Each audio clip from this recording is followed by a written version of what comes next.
We usually think about borders as like lines on a map, things politicians decide. But what if there's a boundary, completely invisible, that's shaped animal life for millions of years? Exactly. Yeah. A line where just crossing a few miles puts you in a totally different biological world. We are definitely doing a deep dive into the Wallace Line today. We are. And it's this profound natural split, really highlighted by Alfred Russel Wallace back in the 19th century. He was exploring the East Indies, Indonesia, mostly today. Right, and we're drawing a lot from the Wikipedia page on the Wallace Line for this. It's a great starting point. It really lays it all out, the whole fascinating story. And the big question, the thing that got Wallace thinking and still gets us thinking, is just why? Why such massive differences in animals between islands that are, practically neighbors? Yeah, it's a real puzzle, a biological mystery that tells us so much about evolution, about how life spreads. Okay, so how did Wallace even land on this? What were the first hints? Well, it seems like the clues were kind of scattered around before him. That's right. The Wikipedia source mentions Pigafetta way back in 1521 with Magellan. He apparently noted differences traveling between the Philippines and the Maluku Islands. Which we now know are on opposite sides of this line. Exactly. Then much later, 1845, you have G.W. Earle, an English navigator. He saw that Western islands, Sumatra, Java, places on the Sunda Shelf, they had animals like mainland Asia. Shallow seas connected them, you see. Okay, so they were linked to Asia when sea levels were lower. But Earle contrasted that with eastern islands, like New Guinea, which seemed, linked more to Australia. They had marsupials. That was the big tell. Marsupials, right. So people were noticing these patterns, these sort of zoological zones, but Wallace put it together. He did. After years traveling and collecting out there, he published this really important paper in 1859. And in it, there was a drawing. A line. The line. Pretty much. His big observation was this sharp divide, especially with land mammals and birds, Asian types to the west, and a mix including Australian types marsupials again to the east. He drew his line east of Borneo and Java. And he suggested the eastern islands were connected to some kind of ancient Australian continent. Yeah, or Australian or Pacific continent was his phrasing. But here's the key thing. He wasn't just, collecting stamps. He wanted to understand why. Right. It wasn't just about drawing lines. He was after the deeper story. Totally. His main goal was figuring out the geology, the history, the colonization events that caused these patterns. It fit directly into his ideas about evolution and biogeography, how life gets distributed. So his work there was really crucial evidence for evolutionary theory as it was developing. Absolutely critical.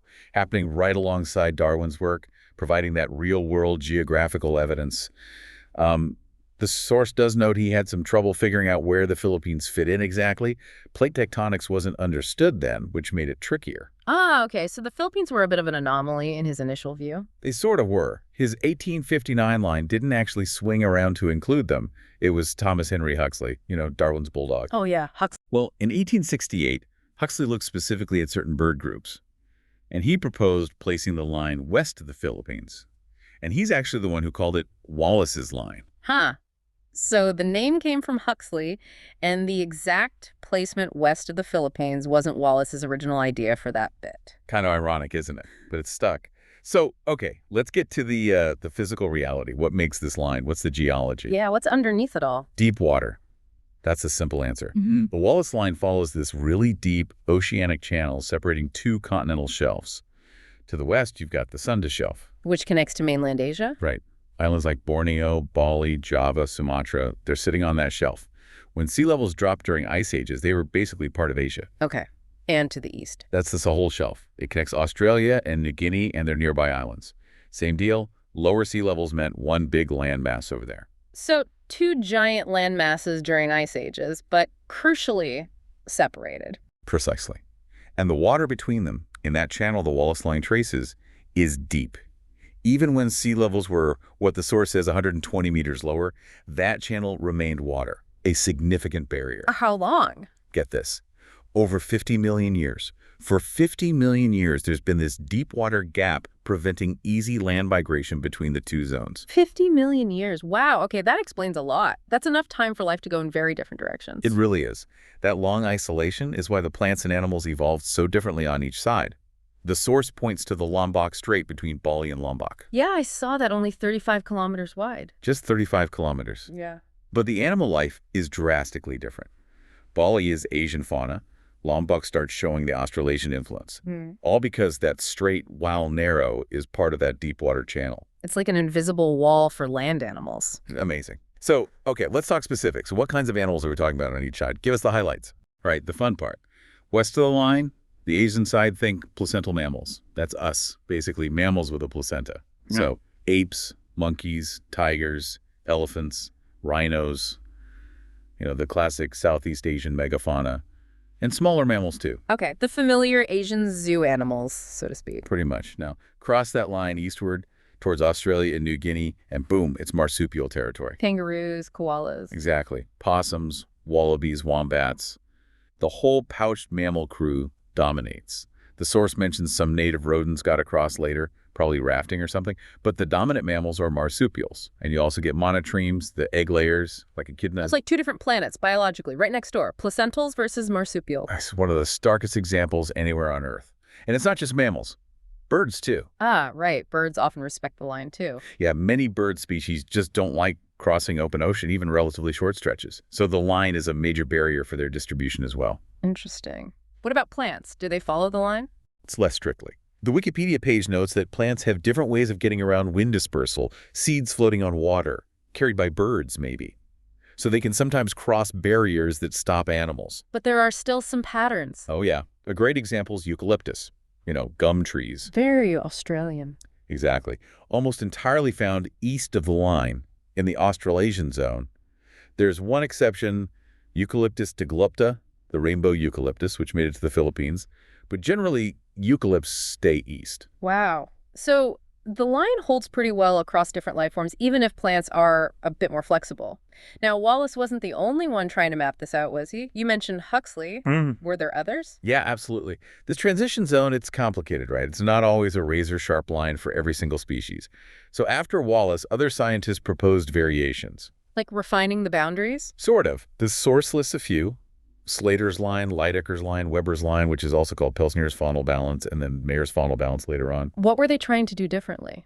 Often they focused on different animal groups or tried to define more of a transition zone where the fauna is mixed rather than just a single line. Weber's line, for instance, tried to find the point where Asian and Australian fauna were roughly balanced in number. Okay, so it became clear it was maybe more of a gradient in some ways. For some groups, yes. Yeah. But what's really striking, and the source emphasizes this, is that modern research using, huge biodiversity data sets, genetic analysis, fancy mapping tools. All the modern tech. Right. It largely confirms the fundamental division that Wallace and the others identified way back in the 19th century. The basic pattern holds up remarkably well. That's incredible. It really speaks to how good their observations were, even without the tools we have now. It really does. And it's still relevant. The Wikipedia page even mentions a recent study, just from 2020, about Christmas Island's fauna. Oh, yeah. What about it? Well, based on some extinctions, some ancestral mammals and amphibians disappearing from the Lombok Strait area, this study argues maybe we should reconsider the line's placement there and put Christmas Island firmly on the Australasian side. So we're still fine-tuning our understanding based on new evidence. Exactly. It's not just some historical curiosity, it's an active area of research. Our picture keeps getting refined. So wrapping this up then, the Wallace Line isn't just a line on an old map. It's a really profound, real boundary in nature. It absolutely is. A testament to how deep geological history, millions of years of separation, shapes life. Wallace's insight, based on careful observation, is still fundamental to how we understand why animals live where they do. It really makes you think, doesn't it, about how the world looks static to us day to day. But these immense, slow processes have created the incredible diversity we see, and it leaves you wondering. What else is out there? Yeah. If this dramatic line exists here because of these clear geological barriers, what other, maybe more subtle geographic features around the world might have acted like invisible lines, shaping life in ways we haven't fully appreciated yet? What other hidden boundaries are waiting to be understood? That's definitely something to ponder.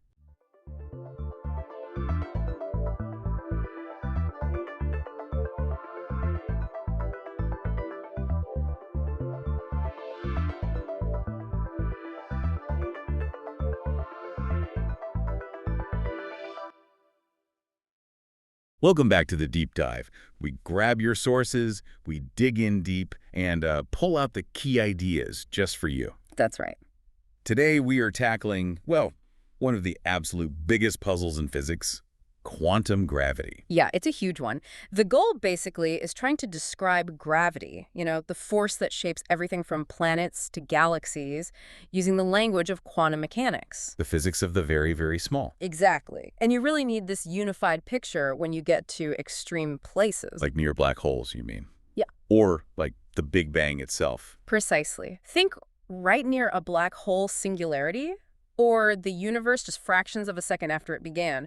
Our current theories they can't handle those conditions. Because we've got these two amazing theories that work incredibly well on their own domains, right? Right. You've got the standard model of particle physics, uses quantum field theory, describes 3 of the 4 forces beautifully, electromagnetism, the strong and weak nuclear forces. All neat and tidy within quantum rules. But then there's gravity. And gravity is Einstein's general relativity, which is just Yeah. elegant. It says gravity isn't really a force in the usual sense. It's the curvature of space-time itself. Caused by mass and energy. Exactly. So our sources today dive into this fundamental conflict. And our mission, really, is to unpack why it's so hard, look at the main ideas people have come up with, and talk about the massive challenge of actually testing any of this.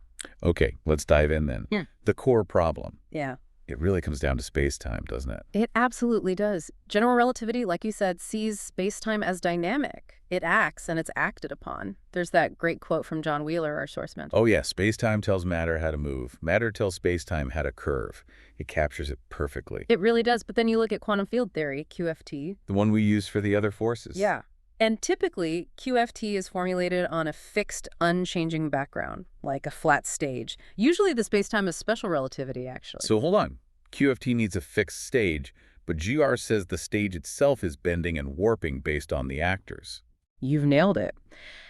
How do you describe quantum stuff, which is inherently fuzzy and probabilistic, when it's also the thing causing the space-time stage itself to curve and warp, potentially in a fuzzy quantum way? So the stage becomes quantum too. That's the expectation, yeah. And there's no completely successful theory yet that describes how quantum matter affects space-time curvature in a consistent quantum way. And just trying to treat gravity like the other forces, giving it a messenger particle, that doesn't work easily. No, you hit a huge roadblock.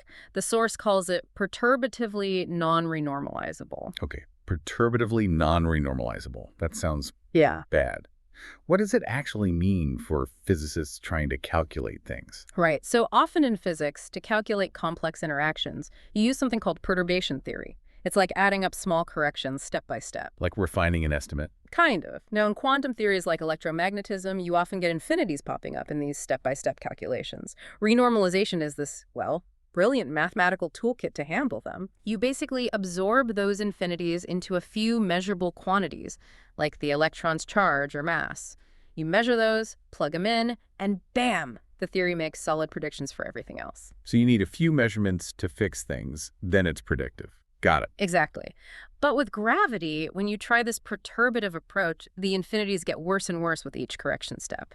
You'd need an infinite number of parameters, an infinite number of measurements to absorb them all. Which is impossible. You can't measure an infinite number of things. Right. So the theory loses its predictive power, especially at high energies. And that's precisely where you'd expect quantum gravity effects to become really important. It breaks the standard method. Wow. So it's not just a small technical problem. It's like the usual mathematical tools just fundamentally don't fit gravity at that deep level. That's a good way to put it.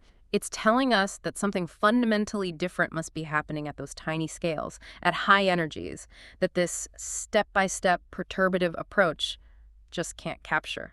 And you mentioned even QFT on a fixed curved background is hard, making the background itself quantum. It sounds way harder. Oh, it is immensely harder. But that's the hope, right? If we could figure that out, develop a theory where space-time itself is quantum and dynamic, we could finally understand the insides of black holes. Where GR predicts singularities, those points of infinite density. Which we don't think are physically real, yeah. And we could understand the moment of the Big Bang, the very origin of the universe. Okay, now here's something from the source that really bent my brain. It says, in quantum gravity, space-time points could be in a quantum superposition of being space-like separated and not space-like separated. Like both at once. Yeah, think about that. Normally, two events are either separated by space, meaning one can't cause the other directly, or by time, meaning they could be causally linked. That's fundamental. Right, cause and effect. But if the metric, the thing defining distances and times, is itself quantum and fluctuating, then that very distinction, space-like versus time-like, might become fuzzy, exist in a superposition. So an event could be both potentially causally connected and definitely not causally connected to another event simultaneously? At the quantum level, potentially, yes. What does that even mean for causality, for our concepts of here and now at the Planck scale? It suggests reality down there is profoundly weird. Yeah, really makes you question fundamental assumptions.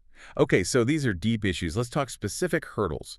You mentioned trying to treat gravity like other forces, the graviton. Right, the hypothetical messenger particle for gravity. Like the photon carries electromagnetism. Exactly that idea. It's expected to be massless, have a property called spin 2, and it pops up naturally in many attempts to unify forces. But the source says they're probably undetectable. That's the huge practical problem. Gravity is just so incredibly weak compared to the other forces. A single graviton would interact so faintly with any conceivable detector. You'd basically never see it. Pretty much. Maybe indirectly, through gravitational waves perhaps, but detecting an individual graviton seems far, far beyond us. So it makes it hard to experimentally confirm that specific picture of gravity. Which brings us back to that non-renormalizability issue. If you can't detect the particle easily, and the math blows up when you try to calculate interactions perturbatively, how do you make progress? Well, people are looking for ways around the perturbative problem at high energies. One idea, explored in something called asymptotic safety, is that maybe gravity behaves differently at extreme energies. So. Maybe the strength of its interaction stops growing infinitely and hits a stable point, a UV fixed point. If that happened, the theory could become well-behaved and predictive again, even with quantum effects. So the math might sort itself out at the very top end. That's the hope in that approach. Another avenue, which is central to string theory, is that there are entirely new principles at play, like new symmetries or maybe those extra dimensions we'll talk about. The idea is that these new ingredients fundamentally change the structure of the theory at high energies, taming the infinities and reducing the infinite parameters down to a manageable, finite set. So introducing new physics to fix the problem. Essentially, yes. But it's interesting, the source points out that even though we have this high energy problem, general relativity works perfectly well as an effective field theory at low energies. What does that mean, effective field theory? It means that for the energies and scales we normally deal with, GR is an incredibly good approximation.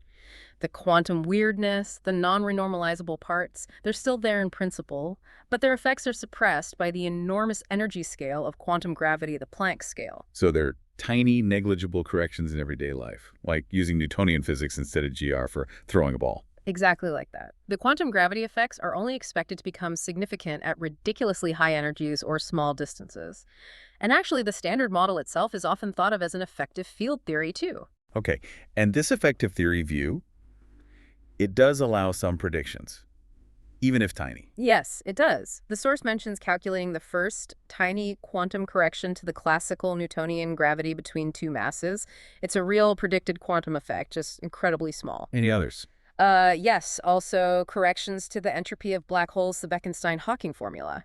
That calculation inherently mixes quantum ideas, like Planck's constant, with gravity, Newton's constant, and the black hole size. So even though we can't fully quantize gravity yet, we predict these subtle quantum effects exist at low energies. Precisely. Which leads us back to another really deep conceptual challenge. Space-time background dependence, and specifically, the problem of time. Right, the clash between QFT's fixed stage and GR's dynamic one. Exactly. In standard quantum mechanics, time is just there. It's this absolute background clock ticking away, and quantum states evolve against it. The Hamiltonian operator dictates that evolution. But in GR, time is part of space-time. It gets warped. It depends on where you are and how you're moving. It's dynamic, and when you try to apply the standard quantum rules to GR's mathematical structure, you find something called the Hamiltonian constraint. Basically, the equation that should govern time evolution. It just gives zero. Zero. So no time evolution. Well, it means there's no external fixed time variable like in standard QM. The Hamiltonian being zero essentially removes that background clock. So How do you describe change or evolution in a quantum theory when time itself is part of the quantum system you're describing, and there's no universal tick-tock? It sounds like you have to completely rethink what evolution or even time means in that You context. absolutely do. It's a fundamental conceptual hurdle. How do you do quantum physics without a fixed notion of time? Okay, wow. Non-renormalizability, maybe undetectable gravitons, this problem of time, fuzzy space-time. These are serious challenges. Hmm. So given all this, what are the main contenders trying to actually build a theory? Well, the source highlights the two best-known approaches, but it's careful to note that neither is, a complete, finished, universally accepted theory. They both have their own big questions and formal issues. Fair enough. First up is string theory. Right. The central idea is quite radical, but simple to state. Fundamental reality isn't made of point-like particles, but tiny, vibrating, one-dimensional loops or segments, strings. Like miniature violin strings. Kind of, yeah. And just like a violin string can vibrate in different ways to produce different notes, these fundamental strings can vibrate in different modes. And each vibration mode looks like a different particle. That's the key insight. Different vibrations correspond to electrons, quarks, photons, and crucially, one particular vibration mode always matches the properties expected for the graviton. So gravity is just baked into string theory from the start. It's not an add-on. Exactly. It naturally includes a quantum description of gravity. That was a huge initial draw. Okay, what's the catch? The source mentions unusual features. The big one is dimensions. For the mathematics of string theory to work out consistently, these strings can't just vibrate in the 3 space dimensions and 1 time dimension we know. It needs more. Typically, yes. Most versions require 9 or 10 spatial dimensions, so 10 or 11 space-time dimensions in total. Whoa. Ugh. 6 or 7 extra spatial dimensions. Where are they hiding? The idea is they're compactified, curled up incredibly tightly, way smaller than anything we could possibly probe directly with current experiments. Imagine looking at a garden hose from far away. It looks like a line, 1 dimension, but up close you see it has a circular dimension too. Okay. Curled up dimensions. String theory also involves something called M theory and a string landscape. Right. M theory is sort of a hypothetical parent theory in 11 dimensions that seems to unify the different versions of 10-dimensional string theory. The landscape refers to the fact that there seem to be many, many ways to curl up those extra dimensions. Many possible universes, almost. Potentially, yes. Each way of compactifying leads to a different vacuum state, potentially with different physical laws, different particles at low energies. And the estimated number of these possibilities is staggering. The source mentions maybe 10 to the power of 500. 10 with 500 zeros. That's astronomical. It's mind-boggling, and it raises a huge question. If there are so many possibilities, why is our universe the way it is? How do you make unique predictions? It's a major challenge for string theory. Also, it's usually formulated on a fixed background to start, though the dynamics are meant to emerge from string interactions. Okay, so string theory. Vibrating strings, extra dimensions, built-in gravity. But this landscape problem, what's the other main contender? That would be loop quantum gravity, or LQG. It takes a very different approach. It starts directly from general relativity, Einstein's theory, and tries to quantize it using techniques that don't assume a fixed background spacetime from the outset. So it really leans into GR's idea of dynamic spacetime being the fundamental thing. Exactly. It takes that seriously as the starting point. And its second big idea is applying quantum discreteness not just to energy or charge, but to space itself. Wait, space is discrete, not smooth and continuous. That's the core prediction highlighted in the source, yeah. LQG suggests that at the ultra-small Planck scale, about 1035 meters, space isn't continuous. It has a granulate atomic structure. Atoms of space, how does that work? Well, mathematically, LQG defines operators for geometric quantities like area and volume. And just like the energy operator in quantum mechanics has discrete eigenvalues, meaning energy comes in packets, photons, these area and volume operators also have discrete spectra. So area and volume can only take on certain specific minimum values. They come in chunks. Precisely. There are elementary quanta of space, minimum possible areas and volumes. You can't have less than that. Space itself is quantized. So at the Planck scale, it's more like a mesh or network than a smooth sheet. That's a good analogy. These quantum states of geometry are described by things called spin networks, which are graphs whose links and nodes are labeled with quantum numbers representing these areas and volumes.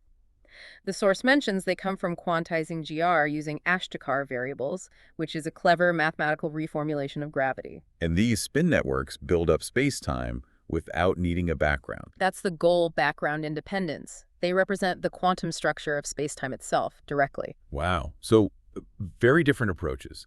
Strings, adding gravity via vibrations and extra dimensions, versus LQG, quantizing GR's geometry itself into discrete chunks. Two major research programs, yeah. And the source rightly points out there are many other theories, too. Causal dynamical triangulation, non-commutative geometry, twistor theory, asymptotic safety, causal set theory. Lots of different angles people are exploring. Okay, a whole landscape of ideas. But now, the elephant in the room.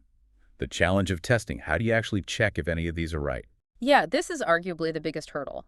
The energy scale, where we expect quantum gravity effects to be really obvious, is the Planck energy, which corresponds to those incredibly tiny Planck length scales we mentioned, 1035 meters. That energy is just vastly beyond anything we can reach with particle accelerators, right? Orders and orders of magnitude beyond the Large Hadron Collider, for example. So we simply can't create the conditions needed to directly probe physics at the Planck scale in a lab. Which means no direct experimental data to tell us which theory is on the right track.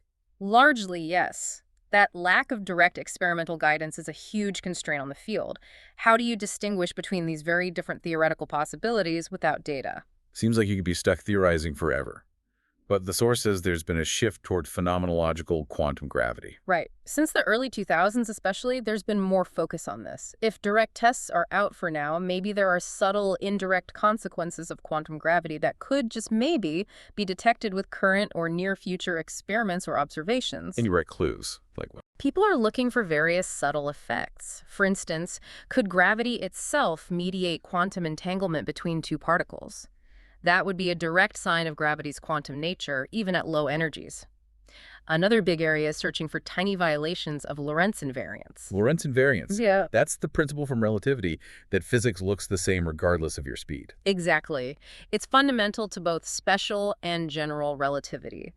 But some quantum gravity models, particularly those with a discrete or foamy spacetime structure, might violate this principle very slightly at high energies. How would that show up? It might mean, for example, that very high-energy photons from distant cosmic sources travel at infinitesimally different speeds than lower-energy photons. Over billions of light years, that tiny difference could accumulate into a detectable arrival time difference. Using the cosmos as a laboratory. Yeah. Any other indirect searches? Yeah, looking for specific patterns, particularly polarization patterns called B modes, in the cosmic microwave background radiation left over from the Big Bang. These could be signatures of gravitational waves produced during inflation, potentially influenced by quantum gravity.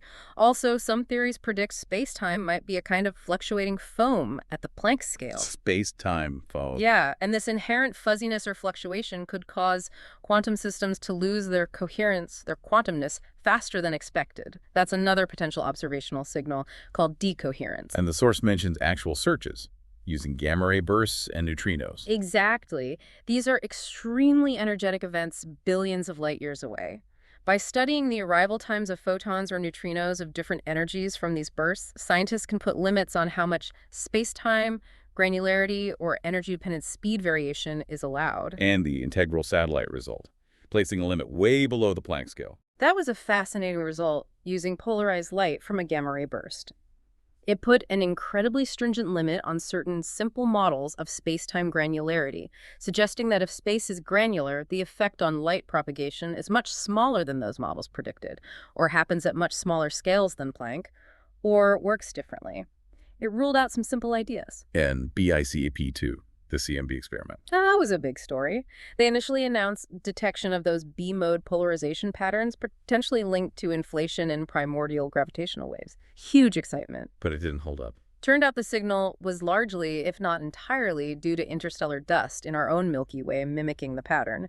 It showed how incredibly difficult these measurements are.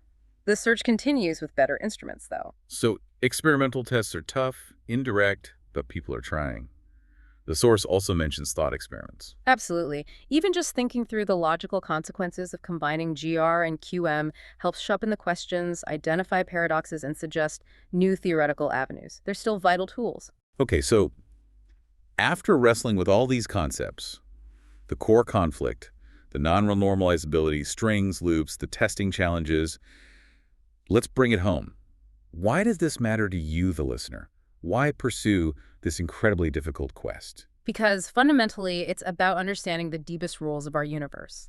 What is reality made of at its most basic level? And it's key to unlocking actual cosmic mysteries, right? Like what really happens inside a black hole? Is there truly a singularity? Exactly, or understanding the Big Bang, not just after the first tiny fraction of a second, but the moment itself. GR breaks down there. Yeah. We need quantum gravity for that. And isn't it also about the grand dream of unification? Finding a single theory that describes all forces, all particles. That's definitely a major driving force, the potential theory of everything. It's arguably the ultimate goal of fundamental physics. It's trying to read the universe's most fundamental instruction manual. You could say that, yeah. What is space? What is time? Are they fundamental, or do they emerge from something deeper? Quantum gravity tackles these questions head on. So that wraps up our deep dive into quantum gravity. We've journeyed through the core tension between quantum mechanics and gravity as curved spacetime. We've hit the big hurdles like non-renormalizability and the problem of time. We've glimpsed the theoretical frontiers of string theory and loop quantum gravity, and felt the immense challenge and the ingenuity involved in trying to find any experimental evidence. It's a field where, the most profound theoretical questions meet the absolute limits of observation and experiment. It really pushes our understanding. So here's a final thought for you to ponder. What if space and time, which feels so continuous, so absolute in our daily lives, are actually just emergent phenomena? What if, at the tiniest scales, reality is made of something else entirely discrete, quantum bits or vibrating strings in hidden dimensions? A reality woven from quantum rules we're only just starting to decipher. A truly mind-bending possibility. Absolutely. Thanks for joining us on this deep dive. We'll catch you next time.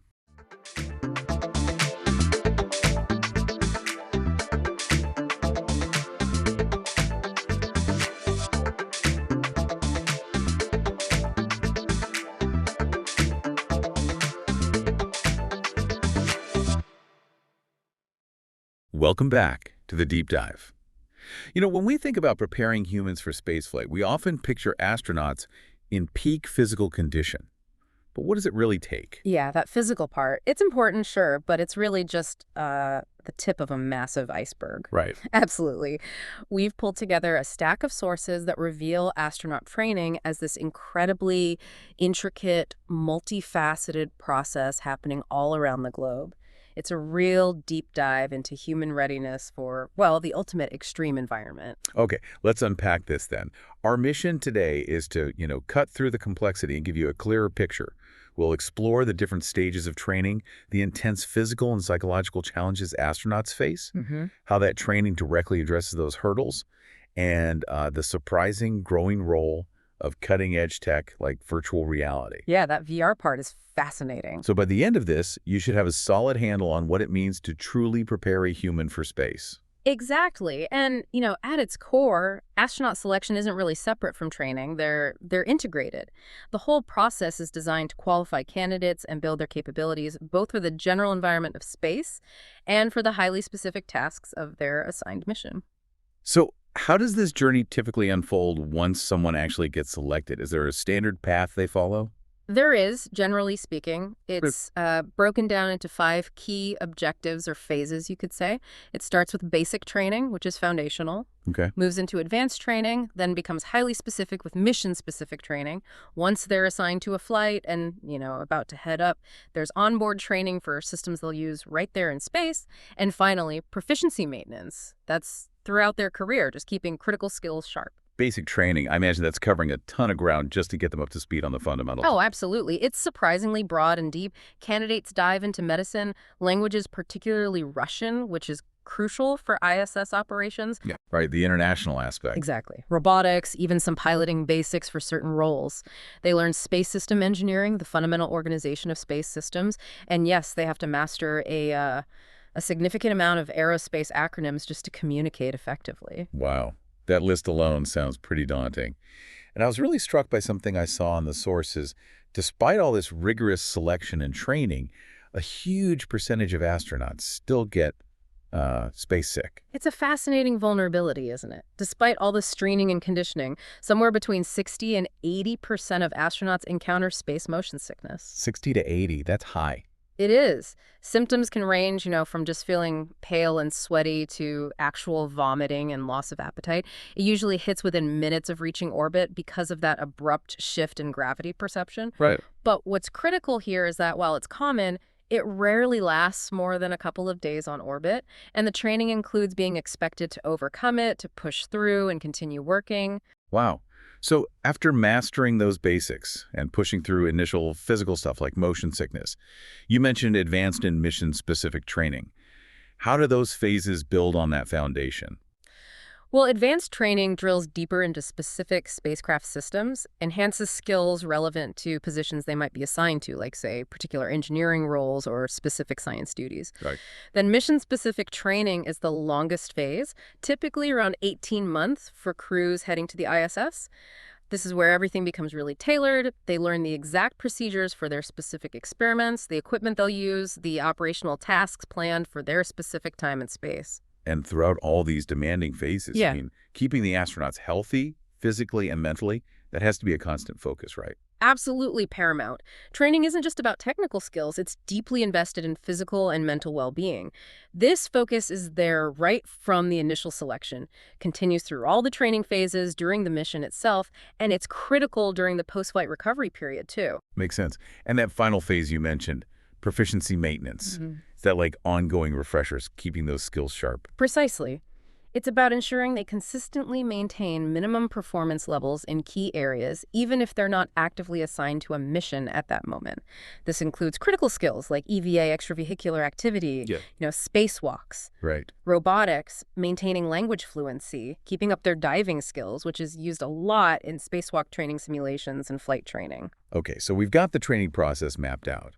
But what are the biggest physical and environmental hurdles astronauts actually face out there? And how does all this preparation really equip them for that? Well, the challenges start the moment they strap in, really. Launch and landing expose them to significant G-forces. Then suddenly they're in microgravity. As we discussed, space motion sickness is common, quick onset. There's also the risk of orthostatic intolerance, basically, difficulty standing upright when they get back due to blood pooling, and potential cardiovascular events. Now, astronauts are highly screened to remove pre-existing conditions, but spaceflight itself impacts the cardiovascular system because of those fluid shifts. Ah, This can make simple things like just getting out of the spacecraft unassisted upon return difficult after a long mission. So training addresses not just getting to space, but handling the environment once they're there and even coming back safely. Exactly. On-orbit operations training prepares them for everything. We can kind of think of this in two buckets, internal and external events. Okay. Internal is mastering the spacecraft itself, knowing all the engineering systems like propulsion, thermal control, life support inside and out. Yeah. It's also deeply understanding orbital mechanics, how to conduct scientific experiments, Earth observation, astronomy, all crucial, especially in a place like the ISS. Right. And they train rigorously for hazardous scenarios. Uh-huh. What do you do if life support fails? Or there's a depressurization? Or a fire? Plus, training for mission success tasks like actually performing EVAs, running complex experiments, or even manual piloting if needed. And external events. Yeah. That sounds like Yeah. literally living and working outside the spacecraft. Yeah, that's dealing directly with the space environment and its effects on the human body. Adapting to microgravity isn't just about floating. It causes spatial disorientation, motion sickness, vertigo, especially initially. Then there's isolation and confinement. Being in a small space for months is a significant psychological stressor, known to potentially limit performance. So training includes specific preparation for that psychological challenge. Yeah, it must be huge. It is. And then there's radiation, a silent but serious threat. While the long-term effects are still being studied, a trip to Mars could expose astronauts to a dose maybe 1,000 times higher than on Earth in a year. Future training has to include advanced methods for radiation protection and mitigation. You mentioned science earlier. Missions like the ISS are basically orbiting labs. Mm-hmm. How does training make sure astronauts can actually do complex science effectively with, limited real-time communication back to Earth? Training for science experiments is absolutely vital. You want to maximize the scientific return on investment, right? Of course. Time and communication bandwidth on orbit are limited resources, so astronauts need to be incredibly familiar with the protocols, the equipment. It's a collaborative process, really. It starts with the scientists on the ground who brief the trainers, Okay. and those trainers then prepare the astronauts, often at facilities like the European Astronaut Center or EAC. For human experiments, where the astronauts themselves are the subjects, they have to actively choose to participate. And they undergo testing before, during, and after the mission to get baseline data and track changes. This whole thing is so international, especially with the ISS. How do the different global space agencies approach this complex training? Is it all standardized now, or do they have their own unique ways? Well, while the ISS partners definitely share common goals and often train each other on their specific modules or systems, each major space agency absolutely has its own established approach. They have their own history, their own facilities. Okay, so let's break that down. How does the U.S., NASA, handle it? Right. So in the U.S., NASA's candidates, or ASCANs as they're sometimes called. That's scans. Yeah, astronaut candidates. They undergo up to 2 years of initial training. Basic training alone covers something like 16 technical areas, everything from life support systems to space physiology and medicine. It includes mastering Soyuz and ISS systems, rigorous flight safety, survival training, land and water scenarios. Wow. Pilots also train on T-38 jets. On top of the technical stuff, there's extensive professional development, cultural sensitivity training, and of course, Russian language training for ISS ops. That's packed. Then advanced training involves working with life-size models, simulation mock-ups, and then there's the really intense 3 months just before launch called intensive training. That's heavy on flight-specific simulations, joint training with flight controllers, detailed mission planning, final experiment prep. And NASA has some really iconic training sites, don't they? I think Yeah. people have seen pictures of some of them. Oh, absolutely. The Space Vehicle Mock-Up Facility, the SVMF, it's basically a giant warehouse crammed with full-scale models of the ISS, Orion, other vehicles. They use it for practicing maintenance, emergency procedures, comms. Okay. For microgravity simulation, there's the famous KC-135, the Weightless Wonder, or less flatteringly, the Vomit Comet. Right, the plane that does the dives. Exactly. Flies those parabolic arcs to give about 25 seconds of weightlessness at a time. Then there's the PABF, the Precision Air Bearing Floor. Think of a giant air hockey table. It simulates a low-friction environment for practicing moving really large objects in space. But probably the most famous for spacewalks is the Neutral Buoyancy Lab, the NBL. It's this massive swimming pool, just enormous, containing full-size mock-ups of the ISS and other spacecraft. Astronauts spend countless hours underwater there, simulating the weightlessness and procedures of EVAs. That pool sounds incredible. So what about Europe? How does ESA approach it? Over in Europe, the main hub is the European Astronaut Center, EAC, in Cologne, Germany. Their basic training takes about 16 months. It covers orientation to all the partner nations and agencies, space laws, policies, the tech and science basics, ISS operations, learning about servicing spacecraft like Soyuz, ATV, HTV. So similar basics, but with a European focus. Right. Plus robotics, rendezvous procedures, Russian language, and essential human behavior studies for confined environments. They also do a scuba course as sort of basic prep for EVAs before they head over to NASA's NBL for the full-on spacewalk training. Ah, okay, so they use the NBL too. Yes, for the high-fidelity stuff. Then ESA's advanced training is another year, focusing on in-depth ISS systems and more advanced science, and that happens across various partner sites. The actual flight assignment usually comes after that phase. Increment-specific training, similar to NASA's, is about 18 months pre-flight, highly tailored, covers their exact tasks, equipment, lots of off-nominal situation training, and mission experiments. Got it. And Russia, they have a long history here. They do. They train at the historic Yuri Gagarin Cosmonaut Training Center, Star City, just outside Moscow. Their path involves about 2 years of general space training classes, survival training, final exam. Then comes a year of group training where cosmonauts specialize in either Soyuz or ISS systems and work on professional skills. Okay. After that, about 1.5 years of crew training, focusing on detailed procedures, specific ISS training, and English language proficiency is key now. And given the collaboration on ISS, Russian cosmonauts also spend significant time training in other partner countries, too. Makes sense. How about Japan? Oh, JAXA. Japan, JAXA, historically relied quite heavily on NASA for training.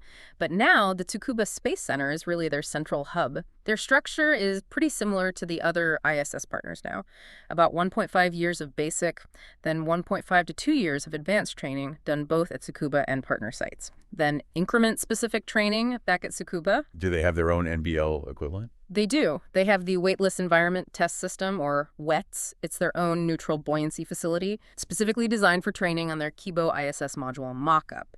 Tsukuba also has medical facilities, an isolation chamber for psychological training, and a hypobaric chamber for pressure scenario. Okay, interesting. And China, they have their own independent program, right? Yes, China, with its Shenzhou program, has a distinct approach. They select candidates primarily from the Air Force based on quite specific criteria: age, flight hours, education, height, weight. Their training has several stages. Stage 1 is about a year. Basics, physical conditioning, psychological prep. Stage 2 takes nearly 3 years, focusing on Shenzhou piloting and systems, both nominal and emergency procedures. Stage 3 is about 10 months of mission-specific training using high-fidelity trainers and their own neutral buoyancy facility at the Astronaut Center of China, ACC, in Beijing. They have an NBF, too. Yep.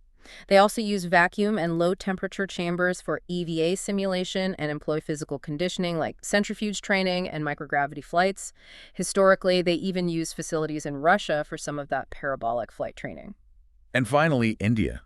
ISRO is developing its own human spaceflight program. That's right. India is preparing its Gaganyaan program. While it's still pending its first crewed flight, their training plans draw lessons from past cooperation, like Rakesh Sharma's joint mission with the Soviets back in the 80s. They're looking to collaborate with NASA and Roscosmos. They plan to establish a domestic training facility near Kempegowda International Airport in Bengaluru, including chambers for simulating radiation, thermal cycling, acceleration. But it's expected their first crewed mission training will likely involve significant time at facilities in the U.S. or Russia, leveraging that existing expertise. That's a truly global picture of how things stand now. Yeah. So let's look ahead. The future involves things like suborbital tourism, which is different, but also, critically, those long journeys back to the moon, eventually to Mars. How does training need to change for those vastly different kinds of missions? Yeah, good question. For suborbital tourism, much shorter flights, not reaching orbit, private companies like Virgin Galactic, Blue Origin, Xcore Aerospace, they're developing their own, often proprietary training programs. These are tailored to their specific vehicles and, frankly, the customer experience. Much less intense than orbital training. Right, different goals entirely. Exactly. But for long-duration missions, like staying on the moon for extended periods or the multi-year journey to Mars, the training demands just explode. Astronauts won't have large ground support teams available in real time due to communication delays. The light speed delay, yeah. Precisely, which means they need immense versatility. They'll have to be a doctor, a scientist, an engineer, a technician, a pilot, maybe even a geologist, all rolled into one small crew. And there will be a massive, massive focus on psychological readiness. How so? Training for deep autonomy, the intense isolation, the confinement, the potential monotony of being millions of miles from Earth for years. You can draw parallels, and researchers do, between the psychological challenges of a Mars mission and what crews experience on long submarine deployments or in those remote Antarctic research bases. That makes complete sense. It's not just about fixing a system or doing an experiment anymore, but about keeping the crew functioning together, mentally healthy, in extreme long-term isolation. Exactly. And research is actively exploring mental health support tools for these scenarios. The sources mention systems like Ansible. It uses virtual reality to provide calming natural scenery or facilitate socialization with Earth or other crew members virtually. Oh, interesting. There's also the Virtual Space Station program developing modules for conflict management training, even virtual therapy sessions. Think about this. A typical 6-month ISS mission requires maybe up to 5 years of training beforehand. 5 years for 6 months. Wow. Yeah. That duration is likely to expand significantly for missions lasting 1, 2, 3 years like Mars. The ISS itself could potentially serve as a long-duration training facility in the future, let crews experience prolonged isolation and self-sufficiency closer to home before they make the big trip. And those analog environments you mentioned, places on Earth that simulate off-world conditions, they'll still be vital, right? Right, definitely. Places like NASA's Nemo undersea habitat, the Desert Arit sealed tests, the Hot and Mars project up on Devon Island in the Arctic, they remain crucial. They provide realistic, challenging environments for practicing complex tasks like geology surveys, operating rovers or equipment, even simulating asteroid mission procedures underwater, where neutral buoyancy mimics some aspects of microgravity or reduced gravity EVAs. Okay. And another key area for future training, especially on these long missions, is human-robot interaction. Robots are going to play a much bigger role as assistants, explorers in hazardous areas. We already have Robonaut 2 on the ISS as an early example. Right. Future crews will need specific training, not just in interacting effectively across cultures within the human crew, but also in seamless collaboration with their robotic partners. So future astronauts need to be incredibly flexible, adaptable, able to integrate completely new kinds of team members, even non-human ones. They absolutely will. The training for these longer, more autonomous missions needs to be inherently versatile. It needs to be easy for crews to learn new things on the fly, adapt procedures as situations change, and improvise solutions when they're millions of miles from immediate help. Considering crew dynamics, crew size, the kinds of activities over a multi-year span, these are all crucial parts of that preparation. Okay, let's zoom in on a technology that seems increasingly vital across all these areas you've mentioned. Virtual reality. How has VR actually been used in astronaut training, and what are its real advantages and maybe disadvantages? Right, VR. It started gaining commercial traction back in the 1990s, and its potential for astronaut training was recognized pretty early on. Initially, it was used for things like enhancing communication between someone operating a robot arm and an astronaut doing an EVA, Okay. and also to replace some of those huge, cumbersome physical mock-ups of spacecraft systems. NASA's Raven system in the 90s, for example, used VR for Hubble Space Telescope servicing training and helped evaluate how effective VR could be compared to other methods. And the tech has come a long way since the 90s. Oh, massively. The hardware has improved dramatically higher resolution displays, better tracking, lighter headsets. This has led to much wider applications. It's now used not just for procedural training, but also for mission planning, collaborative design work, problem solving, visualizing complex data. We even saw that specific example in the sources of astronauts Marshburn and Wolf using VR right before a spacewalk, just for a final mental run-through. So how is VR actually integrated into the current training flow day to day? It primarily supplements the physical training and the big mock-ups.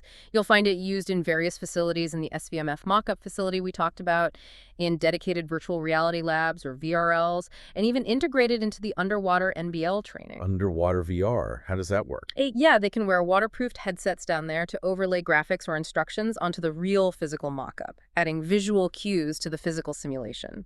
In the VRL on dry land, they use programs like DO, that stands for Dynamic Onboard Ubiquitous Graphics. It's this highly detailed 3D model of the ISS exterior. Astronauts put on a headset, haptic gloves maybe, use motion tracking, and they can virtually float around the station, practice routes, grab virtual handrails, manipulate virtual objects. That sounds cool. There's also fascinating tech like the Charlotte robot. It uses a system of cables and complex physics calculations running in the background to simulate the inertia and forces you'd experience trying to move or interact with equipment in microgravity. It lets you practice manipulating objects without them just floating away, but also without the drag of water, like in the NBL. So you get a feel for the physics. Exactly. They can train complex tasks individually or with a partner in these VR setups. And even commercial companies like Boeing use VR extensively for training pilots and crews on their Starliner vehicle, things like docking procedures or emergency egress simulations. That sounds incredibly sophisticated. What are the big advantages that VR brings to the table compared to purely physical methods then? Well, one major advantage is helping astronauts overcome visual reorientation and spatial disorientation. You know, those confusing feelings when you lose your sense of up or down in microgravity. VR training for this is less gear-intensive and, frankly, more economical than spinning someone in a centrifuge repeatedly. Right. Mixed reality setups, which blend virtual elements with the real world, can actually reduce the simulation sickness sometimes associated with pure VR and allow for more natural movement.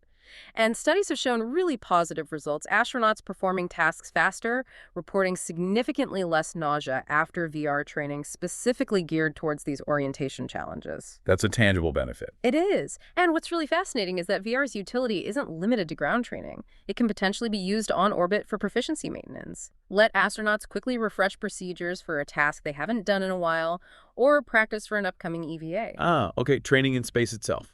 Exactly. And crucially, it's showing real promise for mental health support during long isolation. Virtual simulations of, say, walking in a forest or social scenarios could help mitigate stress and maintain psychological well-being in that confined spacecraft environment. Hmm. Plus, it's excellent for building a truly intuitive spatial understanding of complex layouts like the ISS. It goes beyond just studying diagrams or walking through the physical mock-ups. That DOUH program, for instance, even it simulates visual phenomena like the blooming effect, where bright stars seem to enlarge as your eyes adapt to darkness, adding another layer of realism that really aids spatial awareness before you even get there. Those psychological and spatial benefits sound huge. But given the complexity you describe with things like the Charlotte robot, there must be some significant disadvantages or limitations too. Oh, there definitely are limitations, especially with current tech. VR, as it stands, cannot fully replicate the deep psychological and emotional stress of actually being in space.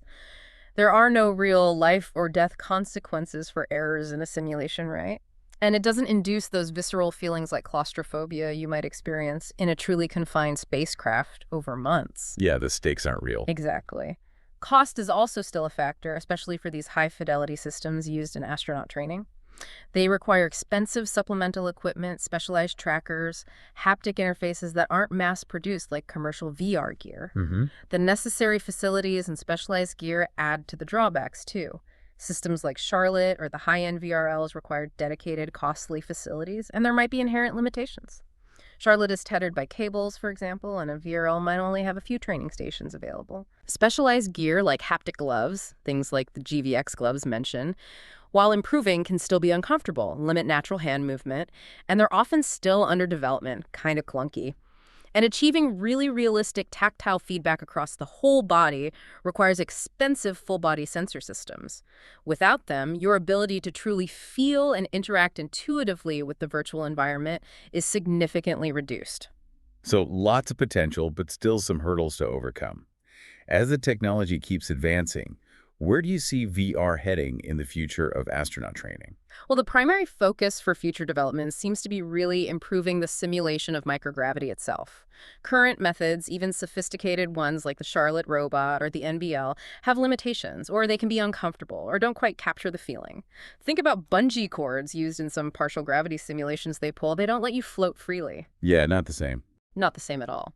The big goal is increasing immersion and fidelity to the point where the lines between the real and virtual truly blur, allowing for much more realistic and effective training for maneuvering, tool handling, and just generally interacting in zero or reduced gravity environments without necessarily needing the giant pool or complex robotics for every single task. Well, we've truly taken a deep dive today into this incredible, demanding world of astronaut training.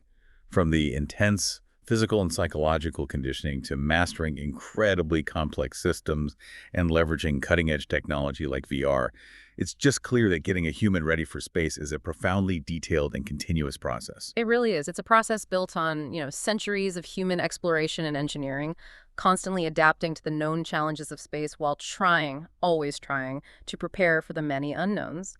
And it's all aimed at ensuring the well-being of the crew and the ultimate success of humanity's ventures beyond Earth. Hopefully, this deep dive has given you a much clearer picture of what it truly takes to earn those astronaut wings and the astonishing level of preparation involved in every single mission.